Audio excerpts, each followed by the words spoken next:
premier point donc de l'actualité du jour tey dañuy dugg ci wàllum transport ak gouvernement bi nga xamante ni daanaka bëgg na ci indi ay coppite moom jëwriñ ñi nga xam moom lañ dénk wàllum infrastructure ak transport terrestre ak aérien di dem ak dikk ak tabax ci biir réew mi moom daal dinay en tout cas mettre en demeure ñi nga xam ñoom ñooy les conducteurs des deux roues maanaam ñi nga xam ni moto la ñuy dawal borom cag-cag yeeg la ci aju donc surtout nag ñi nga xam ne seen cylindre yi daanaka weesu na 49 centimètres cube donc de ñu daal di amal ab immatriculation au plus tard le 13 mars prochain fii ak le 13 mars daal nañu leen immatriculer loolee la daal di jëwriñ ji daal di dénkaane mu nekk immatriculation des véhicules en question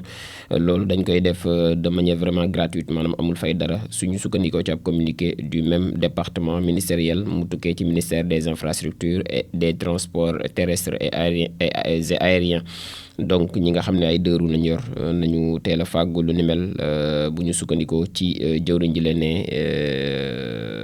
immatriculation boobee gratuitement lañ koy defee ci communiqué bi tukkee ci donc département ministériel googule en attendant aussi délai bi nga xam ne indiqué nañ ko les motifs de contrôle yi nga xamante ni moom mooy aju ci deux roues yooyu dinañ rester en vigueur maanaam dañuy desandi ba à l'exception li jëm ci wàllum immatriculation moom deesaguñ ko laal fii ak le 13 boobule loolee nag ministre bi doon ci préciser mu ngi annoncé aussi démarrage bu immatriculation gratuite boobule dina effectif en tout cas à partir du samedi à partir de la semaine du 6 janvier 2024 muy semaine bi nga xam ne moom la ñuy donc dugg bu ñu weesoo délai boobu moto boo xamante ni kenn immatriculé wu ko dañ koy immédiatement mise en fourrière maanaam day dem fourrière ministre bi mu ngi donc prévenir ci loolu le ci donc communiqué bi nga xamante ni génne na ko mu nekk ab mesure boo xam ne dañ ko jël suite donc ab séance de travail boo xam ni du même département ñoom ñoo ko daal di def donc celui donc chargé des finances et du budget aussi bokk nañ ci ak les hauts responsables des forces de défense et de sécurité ñoom ñoo amal lu ni mel faat bakkan gi nga xam ne doon nañ ko wax démb donc muy bu jaari sow nga xam ni fukki at ak ñaar la am ca Malika ministre de la famille et des solidarités daal dinay en tout cas exiger sàkku na ngir ñu daal di appliquer loi bi dans toute sa rigueur ci ab communiqué bi nga xamante ni génn na ko moom la ministre donc de la famille et des solidarités ne yëg na avec beaucoup de peine en tout cas li nga xam ne moom mooy faat bakkan gu metti gi nga xam ni def nañ ko kii di ak gone gu am ci gu toll ci fukki at ak ñaar di jaari sow donc moom victime la d'une tentative de viol suivie de meurtre ca Malika Maïmouna Dièye moom di ministre bi mi ngi condamné en tout cas fermement acte yi nga xamante ni donc jot na fa am ba noppi di exiger waat application de la loi dans toute sa rigueur l'application donc de la loi dans toute sa rigueur moom ministre de la famille et des solidarités di présenter par la même occasion ay condoléances am les plus émus à la famille de la victime ba noppi di engagé donc ne dina leen en tout cas dina ci jàpp maanaam ci ak ndimbal goo xamante ni gouvernement bi dina ci dugal loxoom bu baax a baax ñuy rappeler que Sénégal ci régime bu Macky Sall donc par le biais du ministère chargé de la famille dafa daal di voté woon en 2020 ab loi donc muy la loi 2020-05 du 10 janvier 2020 boo xam dafa doon criminaliser lii di viol ak pédophilie donc ci noonu la ngir bëggoon rek ñu daal di jóge en tout cas ci acte yooyu nga xamante ni yu ñaaw la ci la ñu nekkoon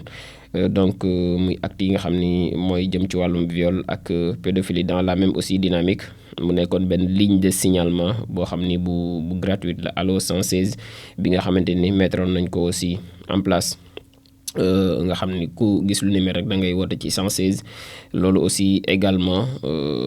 mise en place donc pour ñu daal di dénoncer cas de violence yi ak abus ou négligence envers les enfants entre autres questions donc malgré tout cas de viol yi moom sur des mineurs daanaka dañ koy gën di gis ça devient de plus en plus récurrent donc moom ministre bi donc ñeel wàllum famille ak action sociale ñëwaat na ci bu baax a baax réforme aussi bu système éducatif bokk na ci xibaar yi tey donc directeur exécutif bu coalition donc des organisations en synergie pour la défense de l'éducation publique di COSYDEP muy Cheikh Mbow daal nay déclaré ni réforme yi nga xam ni yëgle nañ ko par le premier ministre di Ousmane Sonko dans sa déclaration de politique générale dinañ ko adressé en tout cas ci curricula yëpp donc le pilotage bi nga xamante ni wala bokk naka lañ koy doxalee ci la gouvernance du secteur surtout ci wàllum njàngale mi dans une approche historique articulée aussi donc et décloisonnée mu ñëwaat ci bu baax a baax ci ces termes techniques là moom Cheikh Mbow di xamle ni fi mu ne nii nag c'est évident qu'une telle opération ñu daal di koy sàkkuwaat waaye wut ci ay jumtukaay yoo xamante ni ak temps pour nag mu daal di mën a daal di nekk pour mu mën a daal di ñoŋ mu nekk nag avec cette forme avec une ferme volonté bi nga xam ni volonté politique la ak collaboration de tous les acteurs mu leen ci woowaat mu ni nag mën nañu réussir réforme yi lée moom Cheikh Mbow bu COSYDEP donc mu koy xamle ci ab déclaration boo xam ne accordé na ko à nos confrères moom le responsable donc de la COSYDEP daal di insisté waat ci li nga xamante ni moom mooy concertation di ak waxtaan comme principe directeur ndax moom moo mën a en tout cas indi solution par rapport ak fi njàng mi toll autrement dit di wax ni faaw ñu privilégier benn approche historique donc holistique ba noppi bon dina mën en tout cas jëriñ ngir ñu gën a mën a prioriser action yi daal di bàyyi li nga xam ne moom mooy paroles yi mieux cibler aussi défis yi nga xamante ni ñoom la ñu war a daal di relever et bien planifier aussi prise en charge yi nga xamante ni dina mën a gunge programme yu ni mel tout en veillant davantage aux équilibres aux interactions et aux interrelations nécessaires dans le traitement donc des problèmes à adresser moom a-t-il martelé di Cheikh Mbow mu ngi soutenir encore une fois l'avènement du nouveau régime muy régime politique bu yees bi nga xam ne ñoom ñoo fi nekk ba noppi di susciter donc espoir chez les millions de Sénégalais dans tous les secteurs y compris celui de l'éducation donc à partir de larges consultations citoyennes mu ngi déclaré que COSYDEP ñoom ñi ngi engagé wu en tout cas ngir daal di indi seen contribution ci gis-gis bi nga xamante ni nguur gu yees gi am nañ ko ci njàngale mi ba noppi di plaider en même temps pour nag ñu am benn refondation du système bi nga xamante ni dina impliquer la redéfinition donc des finalités ak pratiques et des stratégies donc di ay kàddu yi Cheikh Mbow bu COSYDEP Sénégal ak ci wàllum secteur de l'énergie daanaka ñetti at yëpp ñu ngi ciy wax fi mu ne nii nag mbir yaa ngay gën a wëy parce que ñu ngi dugg ci exploitation gaz bi donc dans son dernier rapport bi nga xamante ni publié nañ ko en décembre 2024 sur les risques macroéconomiques fii ci biir réewum Sénégal ak mesure d'atténuation yi nga xam ne am nañ ko moom la direction de la prévention et des études économiques di DPEE daal nañuy jàpp ni que le secteur de l'énergie fii ci biir réewum Sénégal fi mu ne nii donc c'est un secteur fortement dépendant des importations de produits pétroliers muy jëm ci wàllum donc énergie sur le plan national secteur de l'énergie fii ci Sénégal donc dafay dépendre en tout cas ci importation produits pétroliers yi loolee la ñu xamle bi nga xam ne dañuy représenter 30% des importations totales ak 12% bu PIB bu réew mi mu nekk ab dépendance boo xam dafay rendre l'économie vulnérable aux fluctuations des prix internationaux, lit-on dans le dernier rapport donc bu DPEE. Annulation vente aux enchères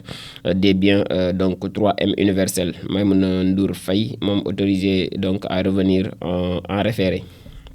muy coowul Maïmouna Ndour Faye waa 7TV entre autres groupe bi moom moo tudd 3M universel dañoo nag ne dañuy def vente aux enchères ci biens yi maanaam ci ak moomeelam ak la fa nekk ci ay biens en tout cas muy 3M universel multimédia loolu nag dañ ko prévoir woon initialement pour le lundi 6 janvier finalement dañ ko daal di annuler bu ñu sukkandikoo ci Sénégal bi nga xam ñoom ñoo génne information moom Maïmouna Ndour Faye dañ ko autoriser ngir mu daal di indiwaat wala mu ñëwaat pour exposer aussi ay modalités de paiement de sa créance maanaam la mu amee ci ak l'impôt ak bor en vue aussi de l'exécution de l'ordonnance rendue par le tribunal du commerce bi nga xam ni daanaka génnoon na ordonnance boobee le 27 novembre 2018 mooy la date de l'audience bi nga xam ne fixé nañ ko nag au lundi 13 janvier 2025 8h30 au tribunal du commerce la war a daal di dem wuy jiwaat moom Maïmouna Ndour Faye ngir ñu daal di statué waat taxawaat seetlu ci li nga xamante ni moom moo di ëllëgu 3M universel googule. Donc li moo nekkoon les informations du jour léegi dañuy jàll ci pause commerciale bi ginnaaw si loolu ñu doog a ñëw ci li gën a fës ci yéenekaay.